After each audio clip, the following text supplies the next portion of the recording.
राष्ट्रीय कथा का श्री चंद्रांशु महाराज जी आज पधारे हैं और यहाँ इनकी 22 से 31 कथा होनी है। उसी संदर्भ में पीसी रखी गई है और विशेष कथा के यजमान ठाकुर साहब जो है उन्होंने हमें विशेष योगदान और जगह का पर्याप्त दिया है। तो सिद्धार्थ जी को भगवान राम का कोटि कोटि आशीर्वाद मिले और भगवान अयोध्या से ही पधारे हैं। अयोध्या में हमारे मठ है हनुमान गुफा मंदिर, तो यहाँ पर एक विशाल यज्ञ होगा और उसका एक लक्ष्य चंडी राम कथा यज्ञ नाम दिया जाएगा, जो कि ताकि हम चाहेंगे कि सिद्धार्थ ठाकुर जी इस बिल्डिंग का भी नाम लक्ष्य चंडी रखें। जय श्री राम।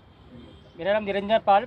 मैं आप सभी को बताना चाहता हूं कि 22 जनवरी से लेकर 1 फरवरी तक यहाँ विशाल भव्य श्री राम कथा और भव्य कलश यात्रा और पंचचंडी महायज्ञ गायत्री परिवार द्वारा जो एक विशाल कार्यक्रम होगा और जो कलश यात्रा जो होगी उसमें 10,000 से ज़्यादा महिलाएं जिसमें भाग लेंगी और एक भव्य कार्यक्रम पूरे पालघर जिला में इससे बड़ा कार्यक्रम आज तक ना हुआ है ना होगा। ऐसा कार्यक्रम हम प्रभु की कृपा से और हमारे दादा सिद्धार्थ ठाकुर जी की कृपा से, महाराज जी के, हमारे भैया राम कुमार पाल जी के और हमारे कार्यकर्ता और हमारी पूरी टीम इसमें पूरी मेहनत कर रही है और एक कार्यक्रम इतना अच्छे से पार हो, इसमें आने वाली सारी बाधाएं दूर हो, इसके लिए आज हमने यहाँ पर भूमि पूजन भी किया है और इस कथे से आम जनता को, सभी लोगों को इसका पुण्य मिले और सभी की मनोकामना पूरी हो।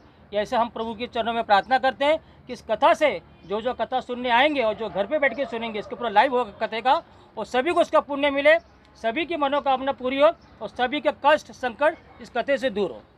जय श्री राम।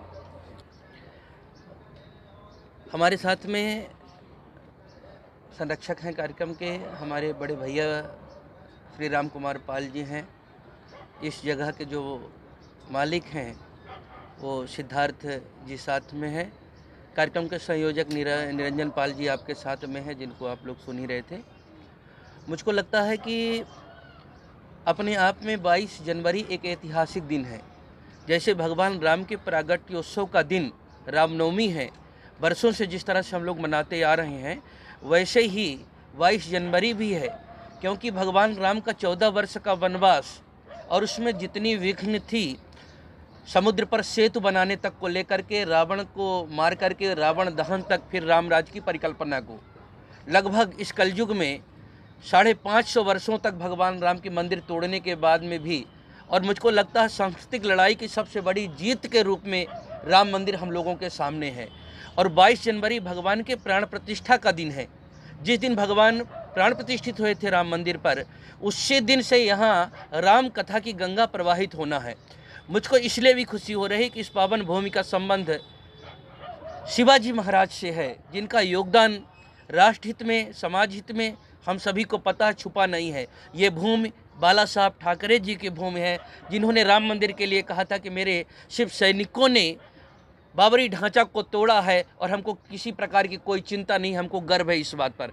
तो निश्चित तौर पर कह रहे हैं कि राम मंदिर का निर्माण अभी चल ही रहा है, पूर्ण नहीं हुआ है। राम मंदिर का निर्माण केवल मंदिर का निर्माण नहीं है, राष्ट्र मंदिर का निर्माण है। और वो पर्व, वो ऐतिहासिक क्षण जिसको पिछले साल 22 जनवरी को भगवान प्राण प्रतिष्ठित हो रहे थे, देश के यशस्वी प्रधानमंत्री जी उसके प्राण प्रतिष्ठा में सम्मिलित थे। प्राण प्रतिष्ठा में कहीं ना कहीं उनका हाथ लग रहा था, मुख्य यजमान थे। हमारे प्रदेश के यशस्वी मुख्यमंत्री योगी आदित्यनाथ जी उसके साक्षी थे और हम सब वहाँ खड़े होकर के साक्षी थे, देख रहे थे, उसमें व्यवस्था में थे, दर्शन कर रहे थे।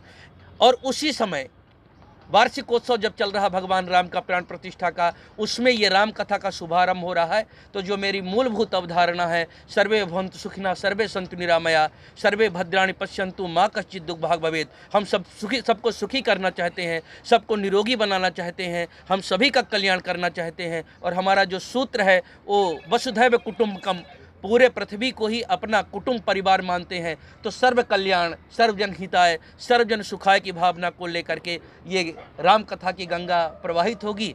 और आप जानते हैं राम कथा कल कामद गाई। कामद का मतलब है संपूर्ण कामनाओं को पूर्ण करने वाले। किसी प्रकार का कोई कामना है तो ये कथा उसको भी पूर्ण करती है, किसी का कुछ भी मनोरथ है ये कथा उसको भी पूर्ण करती है। और एक बात यहाँ के लोगों को लगता है, यहाँ जनजीवन ज़्यादा भाग रहा है, ज़्यादा कहीं न कहीं व्यस्तता बनी हुई है। और रामचरितमानस ही नामा सुनत श्रवण पाई विश्रामा, भगवान की कथा थोड़ी हृदय को विश्राम देने वाली है। हम मंगल ग्रह तक पहुंच गए, जीवन में मंगल कैसे आएगा? और राम कथा ही जीवन में मंगल ला सकती है। इसलिए यहाँ पर हम राम कथा, श्री राम महायज्ञ सृष्टि का कहीं ना कहीं शुद्धिकरण के लिए, स्वस्थ प्रकृति के लिए हम लोग भव्यता के साथ, शुद्धता के साथ करेंगे। ये हमारा मूल उद्देश्य है।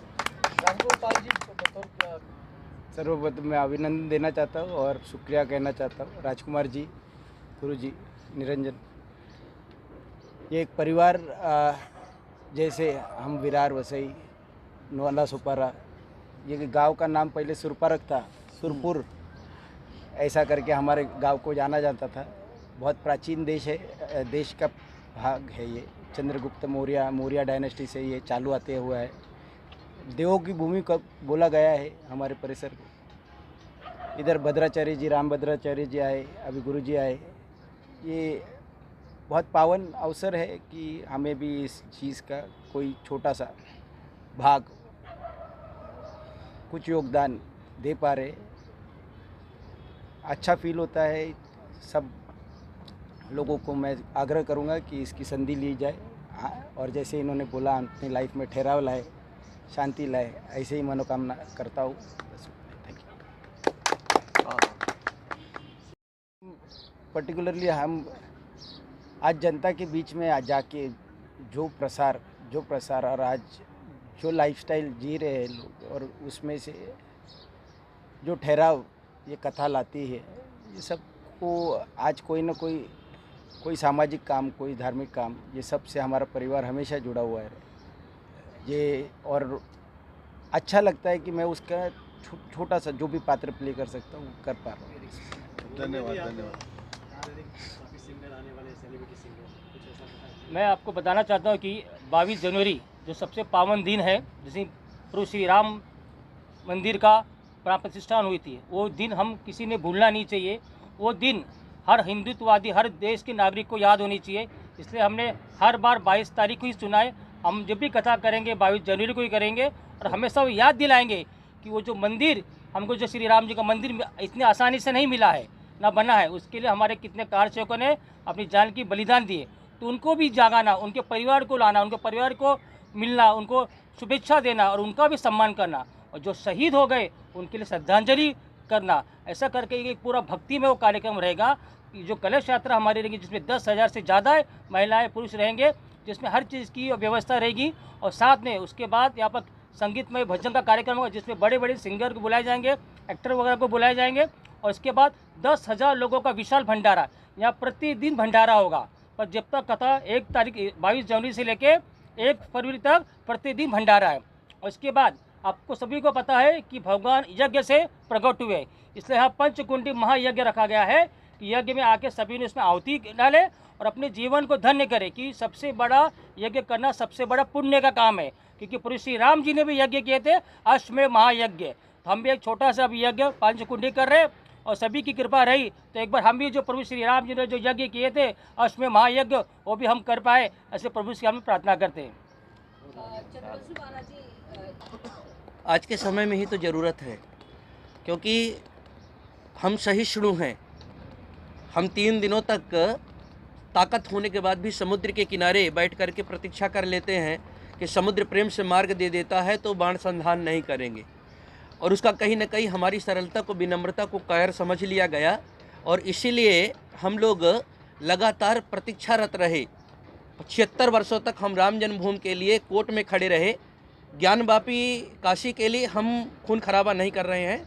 हम लगातार प्रतीक्षारत हैं कि न्यायालय का जो निर्णय आएगा उसको मानेंगे। और मथुरा जो हमारे आस्था का केंद्र है, हम अपने लिए, आस्था के लिए कुछ भी करेंगे। हम लगातार कटिबद्ध हैं, परंतु हम खून खराबा पर नहीं जा रहे हैं। परंतु जिस तरह से अभी संभल की घटना आप लोग देख रहे हैं, हमको कोई बिल्कुल कहने में हिचक नहीं है। अगर हम ही नहीं समझेंगे, हम ही नहीं देखेंगे तो क्या कहेगा।